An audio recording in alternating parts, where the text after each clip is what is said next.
YouTube Boy, the franchise guy, coming at you again with your 99-win Philadelphia Phillies. Not as good of a season as last year. We had over 100 wins last year.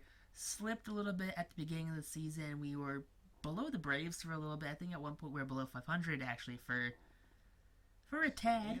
But given the season right here, see McCutchen, 43 home runs, 100 RBIs, 334 average. McCutchen, oh man, it's going to be hard to let him go. 45 home runs, 160 RBIs, 304 for Bryce Harper. I mean, call that overrated, really. Rhys Hoskins slipped a little bit, 37 bombs, 124 RBIs, hit 297. Bomb in his second year, 18 bombs, 66 RBIs, and a 230 batting average. He's still coming to his own right now, but he's an 81 overall though, so give the kid some time. Adam Hazley was injured for a little bit, but 18 homers, 66 RBIs, 281 average. Not too bad for the outfielder the Phillies should be starting in real life. Kingery slipped back home run-wise, only 17, 72 RBIs, and a 282 average for Jetpacks.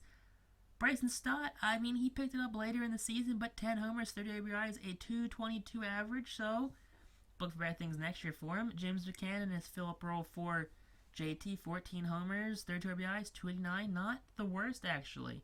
Rafael Marchand, 22 at-bats, a homer, okay. Owing, 7 home runs, 23 RBIs, 278 average, not too bad. Brock Holt, the same as him, 9 home runs, 3 RBIs, 285. 9 homers, 20 RBIs for Daniel Polka. I mean, kind of a letdown, unfortunately. And Christian Arroyo, super letdown, 1 home run, 6 RBIs, a sub-200 batting average. And JT on the season finished with 249 batting average, 22 home runs, 76 RBIs. Would definitely had a 100 RBI season. Probably would have had a 35, 40 home run season. That average, though, is unsettling because we did pay him a lot of money last season. We had a whole episode based around him getting paid, and if he's only going to bat 249, that is going to be alarming because he wants to be a star player. But Nola struggled with the back half of the season, end of 14-10. He was like 12-2 or 12-4. 15-6 in a full season of Jameson Taillon, 219 strikeouts, a 2.88 ERA, so a great sub-3 ERA for Taillon. Spencer Howard, 16-8, 363 earned run average, 212 strikeouts, not bad for a rookie. Not bad at all. 17-4 for Zach Wheeler, so he continues his dominance with 184 strikeouts, a sub-3 ERA with a 2.9 flat. And Yadier Alvarez fell off the end of the season, 7-6, 119, 101 strikeouts, a 3.40 ERA. Now Christopher Sanchez, solid in the bullpen at 3.02 ERA with 72 punch-outs and 56 innings pitched. He was on a long relief player. Certainly Dominguez got that ERA down to 3.51, so definitely need him to get that a little lower with his ASM punch-outs. That's what you want to see from him. Diego Castillo, midseason trade, 2.17 ERA, 114 punch-outs, 91 innings pitched. Edgar Garcia, midseason call-up, 46 innings pitched, 62 punch-outs, sub-2 ERA. And Jamila, 2.40, 61 and 45 innings pitched, another midseason trade for him. Nick Anderson came over the Rays with Castilla, 46 innings pitched, 63 punch-outs, 270. Austin Davis, doing pretty good unlike in real life, 23 innings pitched, 24 punch-outs, 231 ERA. And Hector Harris got that sub-3 ERA now, 66 punch-outs. And I think he has like 35, 40-something saves, maybe.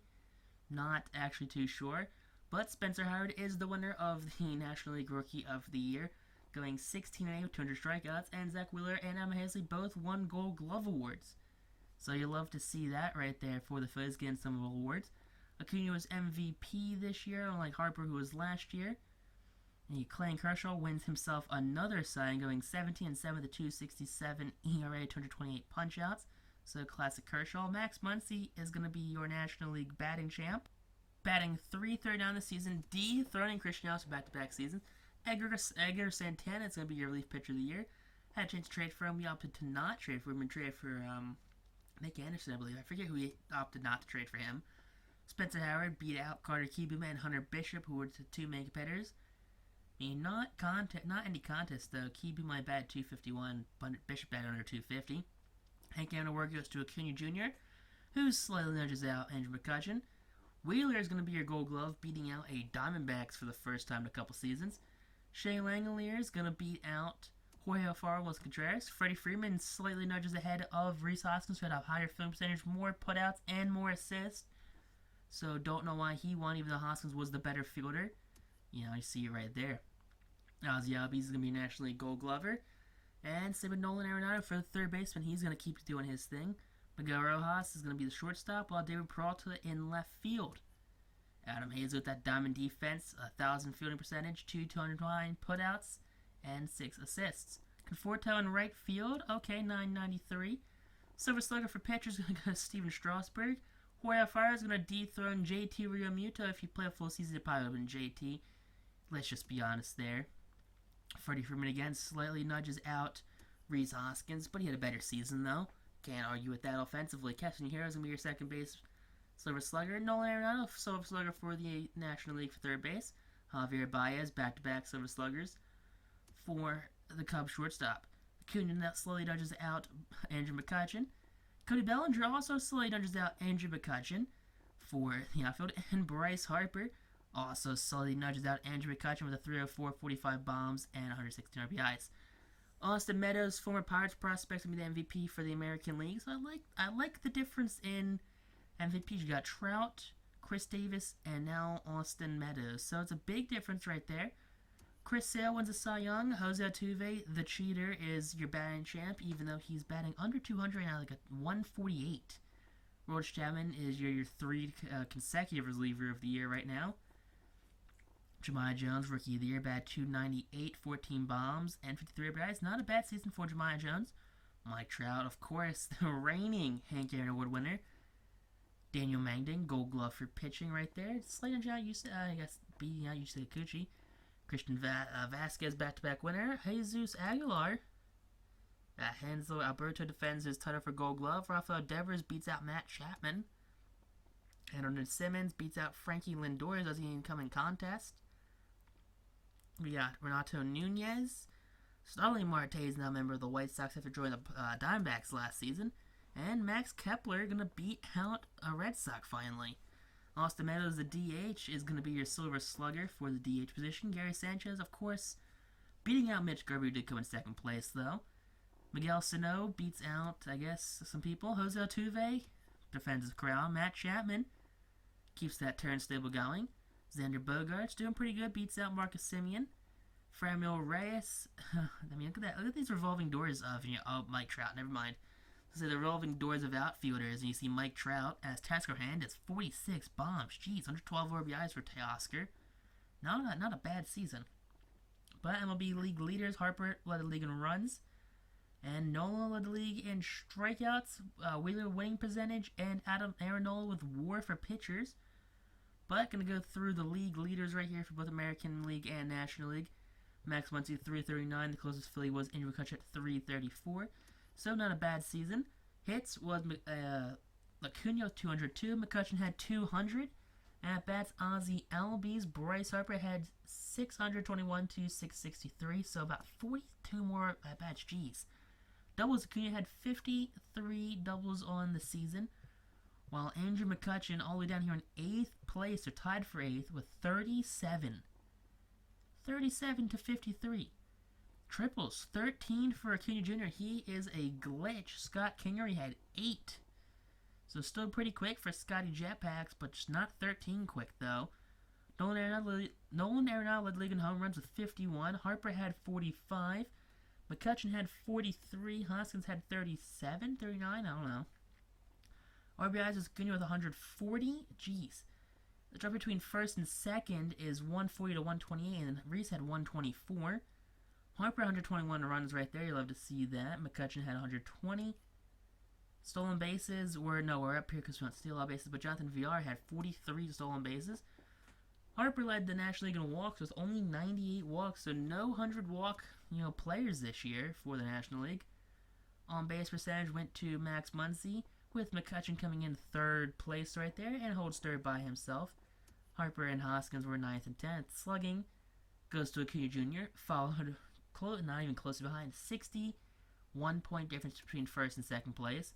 OPS, I mean, again, Acuna Jr. is killing it right now. 111.15. McCutchen had a 105.3. That is a massive difference right there between those two players right there. That is going to be in our division right there for how many years now? Zach Wheeler, 17 wins, tied with Clayton Kershaw. Strikeouts, though, got him that Cy Young Award, unfortunately. Spencer Howard had 16, while Jamison Tyler had 15. Aaron Nola had 14 on the season. So he got no run support, no win help at all in that back half after that All-Star game. Tanaka has the lowest amount of losses, tied with Zach Wheeler, and followed closely by Jamison Tyon. Now Ross Stripling, the league win saves with 53, while Hector Neris down here with 39. What did I say? He had 35 to 40.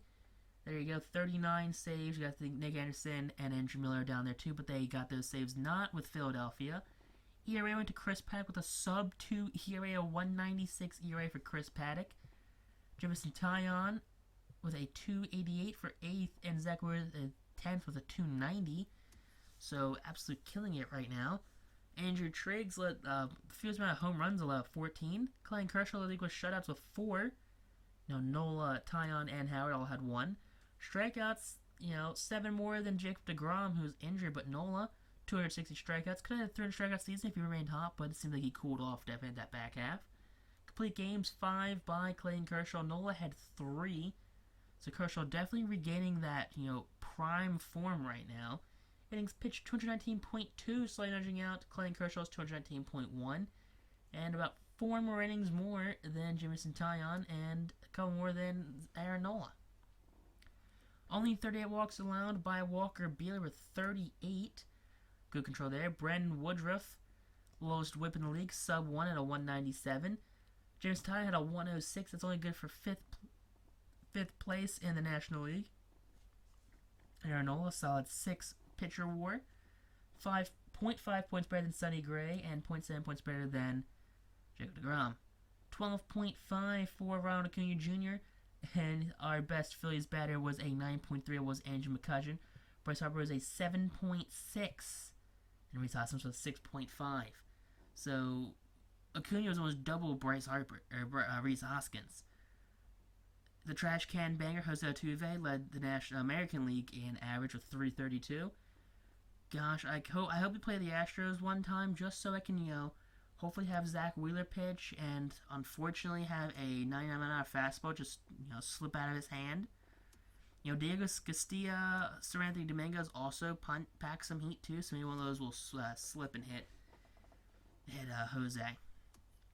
But 144 RBIs for Austin Meadows. Jeez, this is an offensive league, and yeah, I'm digging these sliders right now. I know we hit a bunch of home runs in our episodes, and we don't really hit the contact, we don't really move the chains. It's more we get some singles, then we hit a home run, then hit some singles, hit some home runs.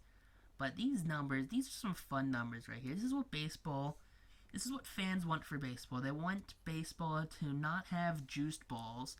They want baseball to not be steroids. They don't want to be steroids, but they don't want juiced balls. They want that mid-ground where players are hitting home runs, pitchers are getting strikeouts, people are hitting for average. They want the mix of all of it, where you have your players who hit 290, you have your players that hit 250, you have your 15-win pitchers, you have your 250 strikeout pitchers, and you have the whole mix of everything. But on top of that, the home run ball, which everyone loves in baseball, is still prevalent. 144 RBIs for Austin Meadows, who won the MVP. 120-something, 130-something for Ron Acuna Jr. Those are insane numbers right there. You gotta think, how many 100 RBI players the Phillies had? Rhys Hoskins had 124 RBIs. Harper had 116.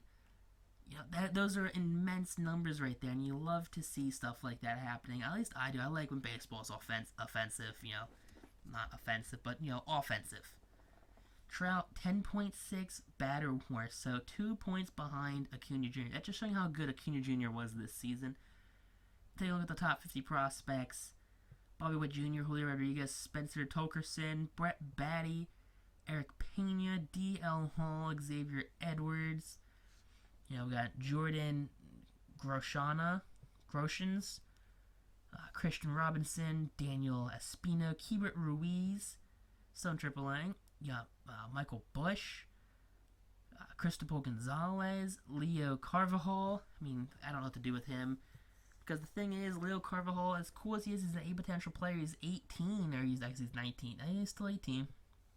But he's not a real player. He's not. I'd rather play with with real prospects. I don't want to play with computer guys. I want to play with real people. I want to play with the Robert Paulsons, the Maximo Costas, the Mick Abels of all people. I'll play those guys opposed to the computer gen guys, because those guys, they're not special. They're not fun. There's nothing cool about them. Bryce Terang, Michael Ciani, Riley Green, Francisco Morales, who's going to be a stud for us in about 2 seasons, Daniel Lynch, Matthew Liberatore for the Cardinals, Jackson Rutledge, Shirt and Apostle. And one of the things is that I want to bring up now is that I kind of wish we put the DH on, just because I think it adds a different, it had something else. Because who wants to see the pitcher bat where we're now locked down with our lineup? We can't really add anyone to our lineup, because if we have to add someone to our lineup, we have to remove some. But if we have a DH in the league, we have that ability to put someone at the DH spot. We could put a Daniel Polk at the DH, or we could put a Manager McCutcheon at DH. We still call it Mickey Moniak. We can play around with the lineups. And I think if we restart again, for Show Tournament, we might do that. But next on YouTube, peace out, rock on, stay for class, and have a great day. I guess, I don't know.